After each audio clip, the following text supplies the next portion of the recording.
¿En qué consiste la herramienta de navegar en Internet? ¿Cuáles son algunas de las principales habilidades asociadas a momentos clave en la aplicación de esta herramienta?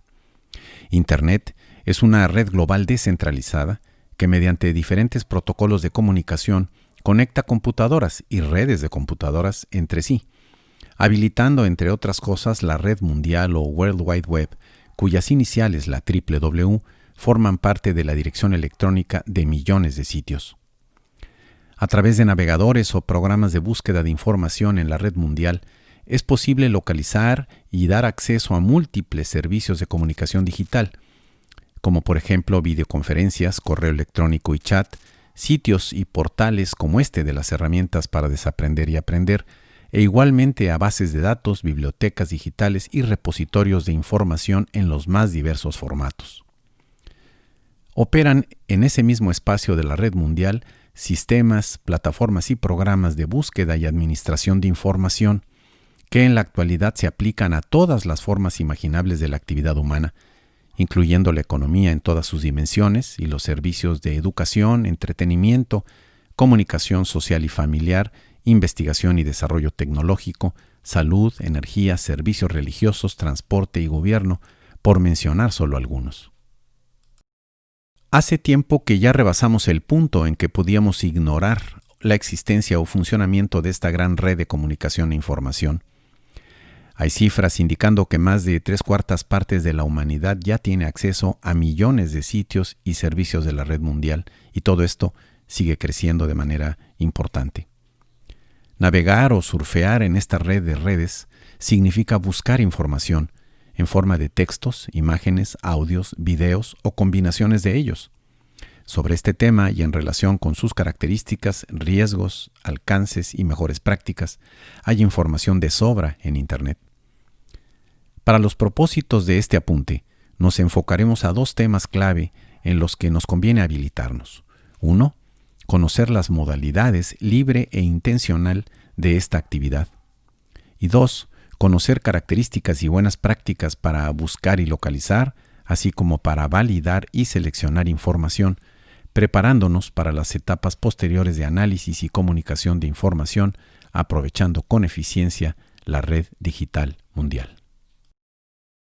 En principio hay básicamente 2 modalidades de navegación en la red digital mundial, una que llamaremos libre y la otra intencional. No son excluyentes, en realidad con frecuencia las combinamos. Podemos distinguirlas fácilmente aplicando algunas de las características del pensamiento lateral y del vertical, propuestas por Edward de Bono. Este diagrama nos permite ver sin dificultad lo que son cada una de estas modalidades y cuando menos intuir sus probables ventajas y desventajas. Las 2 modalidades son útiles, todo depende de la motivación y expectativas sobre resultados que podamos tener. Cuando no hay prisa, estamos relajados y simplemente queremos deambular para ver qué encontramos por el universo digital, la primera modalidad es mejor. En cambio, cuando hay un objetivo más o menos definido, el tiempo y recursos son limitados y queremos resultados, es casi seguro que aplicaremos la segunda modalidad, a la que dedicaremos más tiempo en este apunte por su importancia en actividades académicas, laborales y de salud, entre otras. En torno a la modalidad intencional de navegación hay que recordar por lo pronto que la utilidad de esta herramienta depende de las características del proyecto en el que sea aplicada. Es decir, es un medio cuya funcionalidad se deriva de la respuesta que demos a 4 preguntas principales. Primera, ¿cuál es el objeto de mi búsqueda? Es decir, el tema, concepto, proceso, hecho o área de conocimiento a la cual me enfocaré. Segunda, ¿qué preguntas me hago sobre este objeto? ¿Qué problema trataré de resolver a través de mi búsqueda? Por ejemplo, ¿quiero saber si algo existe? ¿O más bien por qué o cómo funciona o cómo se transforma? Tercera, a partir de las preguntas que me interesa responder, ¿cuál o cuáles son los objetivos, expectativas o resultados que me interesa lograr en esta búsqueda? Y la cuarta, ¿cómo llevaré a cabo esta búsqueda? Es decir, ¿qué estrategia, instrumentos o programa orientarán y me ayudarán a ser eficiente? ¿Con quién y apoyándome en qué recursos? ¿Cómo sabré que he obtenido los resultados que esperaba? Estas preguntas nos muestran que la segunda modalidad de navegación, la que es intencional, es más apropiada para proyectos académicos de empresas, dependencias de gobierno o instituciones, o incluso para familias y personas en lo individual que requieren de información de calidad y cantidad suficientes, lo cual implica organizar un proceso de búsqueda cuyos resultados sean confiables, actualizados, oportunos y adecuados en relación con los objetivos que dan origen a la búsqueda. La herramienta de navegar en la red digital mundial comparte con todas las demás herramientas para desaprender y aprender otra característica que es importante tener presente. Cada vez que sea utilizada para proyectos como los que se incluyen en la segunda modalidad, se aplicará el principio de que la complejidad del proceso de búsqueda, incluyendo en ello tiempos y recursos que se tome, dependerá de la complejidad misma del proyecto, la cual se percibirá directamente en la respuesta que se dé a las 4 preguntas anteriormente planteadas.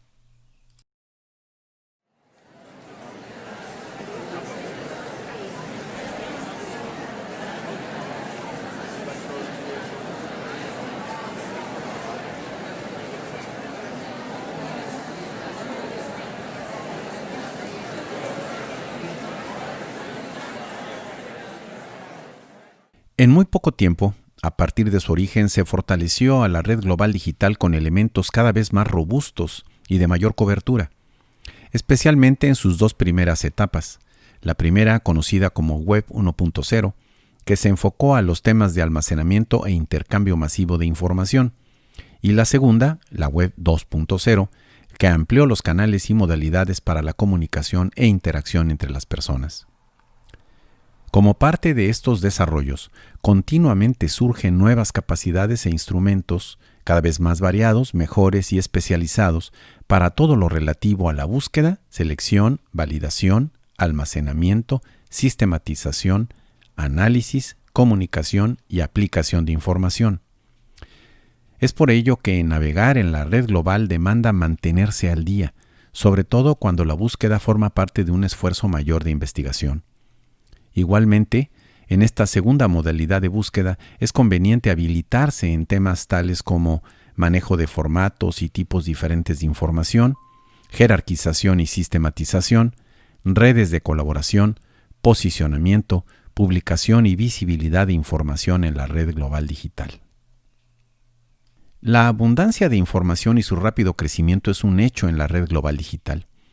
Puede considerarse una ventaja frente a una situación en la que no hubiera información sobre un tema que nos interesa.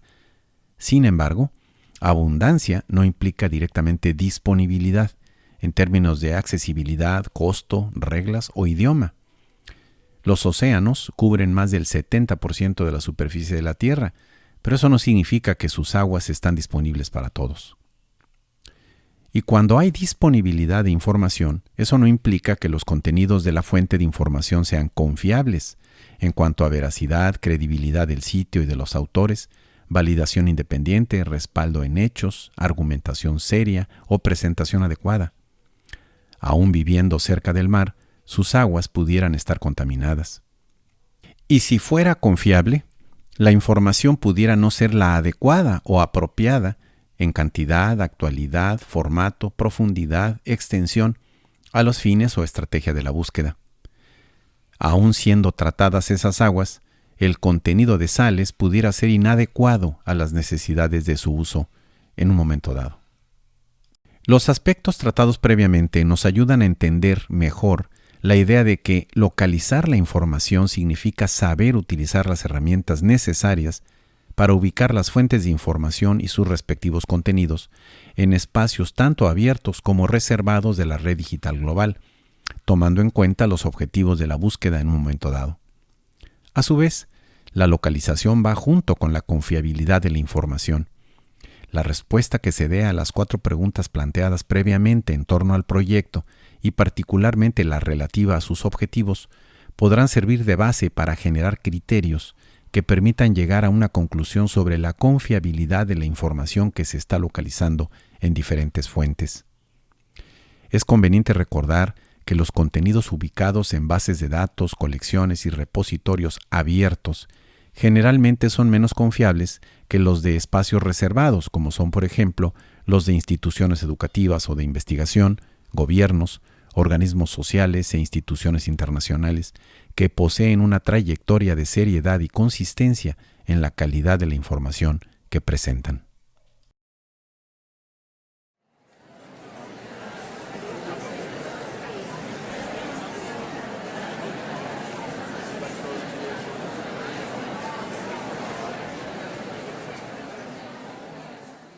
En el capítulo dedicado a la investigación en la era del Internet, los autores del libro Didáctica de la Investigación plantean que el tema del almacenamiento, organización y recuperación oportuna de información es una de las formas para hacer productiva y exitosa nuestra búsqueda en la red digital mundial.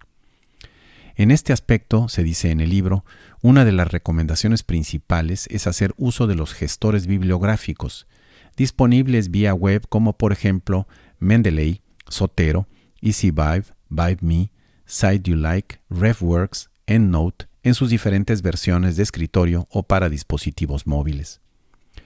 Los gestores son servicios que permiten hacer registros de diferentes recursos bibliográficos con herramientas para su clasificación, almacenamiento, revisión y posterior recuperación en formato de citas o referencias en distintos estilos bibliográficos, como por ejemplo el de APA, MLB, Harvard, Chicago, etc. Es por estas razones que se requiere del desarrollo de habilidades digitales específicamente dirigidas a la navegación y búsqueda de información que forman parte de un proyecto de investigación. Entre ellas, los autores del libro recomiendan, por ejemplo, 1. Entender con mayor claridad cómo se produce la información disponible en la red. 2. Si el proyecto que organiza la búsqueda es de investigación, posiblemente sea necesario profundizar en aspectos de bibliometría, que aplica métodos matemáticos y estadísticos a la literatura científica y a los autores que la producen, cienciometría, que ayuda a cuantificar la información referente a los aspectos científico-tecnológicos, infometría, que comprende aspectos cuantitativos de la información independientemente de la forma en que aparece registrada y del modo como se generó, y altmetría, referida a métricas para evaluar la actividad científica de los investigadores. 3. Otras habilidades interesantes son las relativas a identificar las fuentes de información más relevantes para la investigación realizada. 4. También hay que prepararse para hacer una selección inteligente de revistas especializadas, donde se pueda localizar la información más actual y validada relacionada con la temática central propuesta en la investigación. 5. Finalmente, quizás lo más importante es desarrollar una estrategia personal de búsqueda y almacenamiento de información que incluya un mapa de conceptos, etiquetas para clasificar información, instalación de un gestor bibliográfico en el navegador web, en el escritorio y en los dispositivos móviles de mayor uso. El primero de los proyectos correspondiente a este apunte se titula Funcionalidades útiles en un navegador. El objetivo de este proyecto es comparar las principales funcionalidades de algunos de los navegadores más comunes e identificar cuál de ellos pudiera ser el más conveniente para ti cuando realizas búsquedas intencionales en la red. Localiza el documento en formato PDF de los proyectos en esta misma página del sitio de las herramientas. Como se indica en todos los apuntes, ninguna actividad es obligatoria. La idea principal es que practiques lo que vas aprendiendo, no solo trabajando en los proyectos sugeridos, sino construyendo otros que incluyan otras herramientas y que se acerquen más a tus necesidades de habilitación.